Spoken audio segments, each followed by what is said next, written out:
Our next speaker is a teacher from West Point Grey Academy in Vancouver. He loves to teach. He loves the outdoors. His name is Justin. Very simply, normal computers work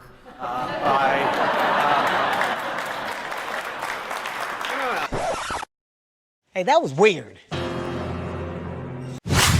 Yeah, that was weird. That is Trudeau talking in a conference of quantum computers. Welcome to Canada Wide. Don't forget to like and subscribe as it helps out the channel a lot. Let's listen to Trudeau at City Ideas talking about teaching and the theory of teaching. Let's have a listen to what he has to say, and then we're going to go jump back to the quantum computers where he talks well about quantum computers because he is that good at it. So let's have a listen to that. Our next speaker is a teacher from West Point Grey Academy in Vancouver. He loves to teach. He loves the outdoors. His name is Justin.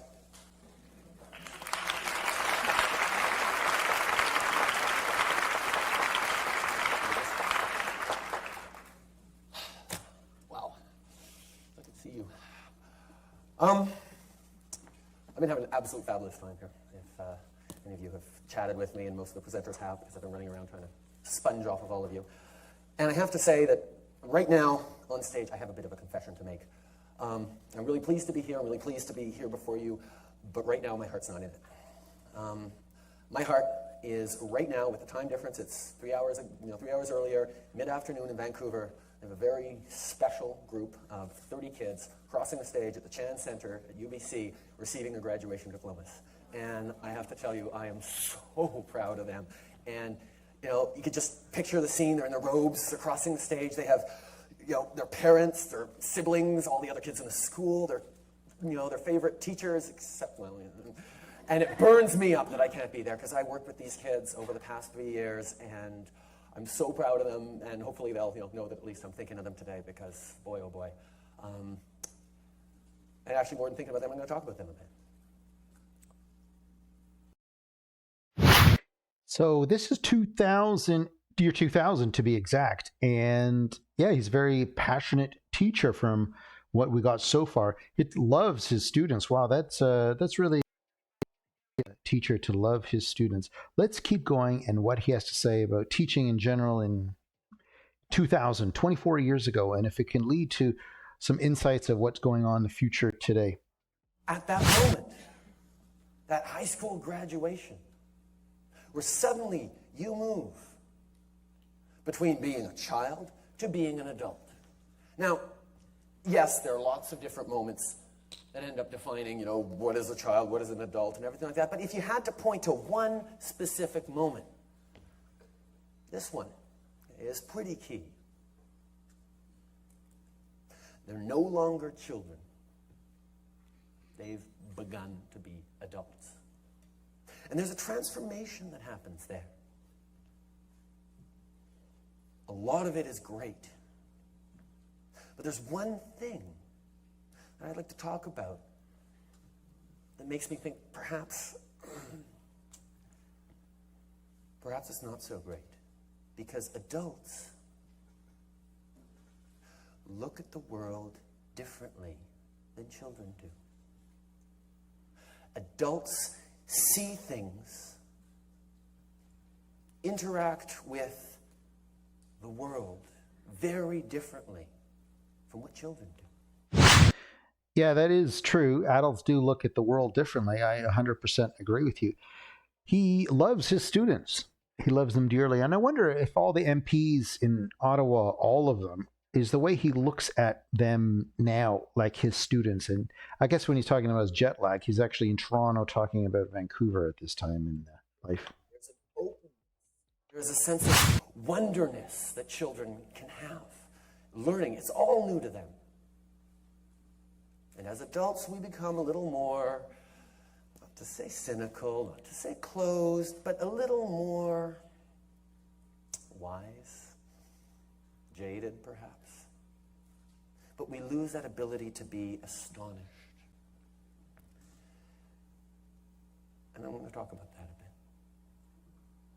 And the other thing that's happening as they're crossing this stage, well, that stage, I'm crossing this stage, is they're being told that they made it. They succeeded.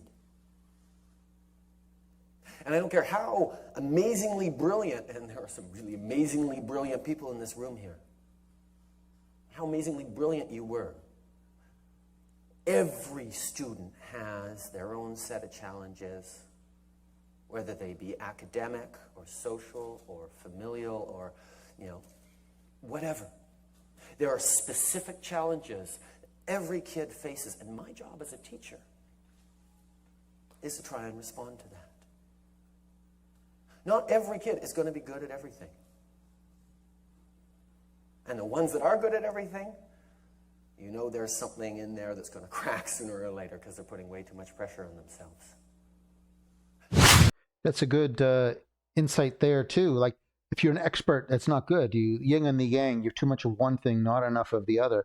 Being a generalist is good, and for Trudeau, 15 years later, he actually is running the country, which is something that it's a bit scary. Let's keep going. Of missing out as a teacher on some need of a child. I have a little confession to make. I have a slight learning disability. And it's not one that any teacher ever told me about. It was never addressed. It was never responded to. And I only discovered it while I was doing my Bachelor of Education, and we were going through the different possibilities of learning disabilities, and all of a sudden I realized, holy smokes, that's me. And it's not a big one, but it's definitely there. I am dysnumeric. What that means is I have an inability to handle small numbers and little calculations, those easy things that people do so well. 13 plus 14. 27? Under pressure, it's even worse. So, if I pick up numbers and try to do it, I have a hard time with it. It means I can't remember telephone numbers. However, once we got through elementary school and into high school, where everyone supposedly knew their times tables, which I still have difficulty with, and you're no longer called to do simple math. Boy, I appreciate the honesty there. I don't know about not remembering phone numbers, but you go through math degrees, and only when you discover what a disability is, then you sort of fit into it. Because it didn't seem to stop him doing the math degrees, you know what I mean? Because you did it, you went through university and you took some courses, and you only realized that you had an issue when you found out you could fit into a bucket. Let's have a look at Trudeau talking about the budget, because it doesn't balance themselves, and maybe the logic doesn't fit into this as well, because, he spent a lot of money. Let's have a listen. Matters to Canadians is not there. This is all about holding the course so they can look good in the next election. So in this economic climate, how committed to a balanced budget would you be right now? Would it worry you to go into deficit in this current climate to, as you say, put more people to work? The commitment needs to be a commitment to grow the economy, and the budget will balance itself. This way, they're artificially fixing a target of a balanced budget in an election year, and they're going through all sorts of twists and turns and bends to try and get it just right, and the timing just right in the announcement. And that's irresponsible. What you need to do is create an economy that works for Canadians, works for middle-class Canadians, allows young people to find a job, allows seniors to feel secure in their retirement. Would you be prepared to tolerate a deficit, a significant deficit, to grow the economy over the longer term, or do you think that's required? No, I think the kinds of investments that one needs to make need to be made in order to grow the economy, and we don't have to talk about longer term, we can talk about medium term. What we have right now is an extremely short-term budget by a government that's focused on election posturing and not on actually giving Canadians the help they need. All right.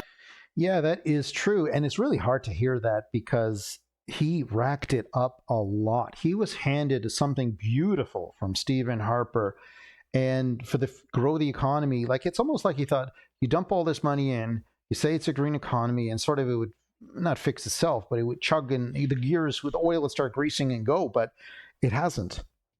he can blame that on COVID or Ukraine or whatever, but all these factors come in.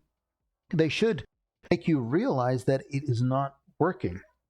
Let's continue this discussion. I'll put this in another part over here so you can watch the rest of this video because it goes on a bit. Thanks for tuning in to Canada-Wide News. Hold up, before you dash off. A little birdie tells me many of you are ghosting around here without joining the subscriber crew. Given Trudeau's keen interest in making the internet his own sandbox, hitting that subscribe button is your golden pass to always catching our broadcasts. Catch you on the flip side. Peace out.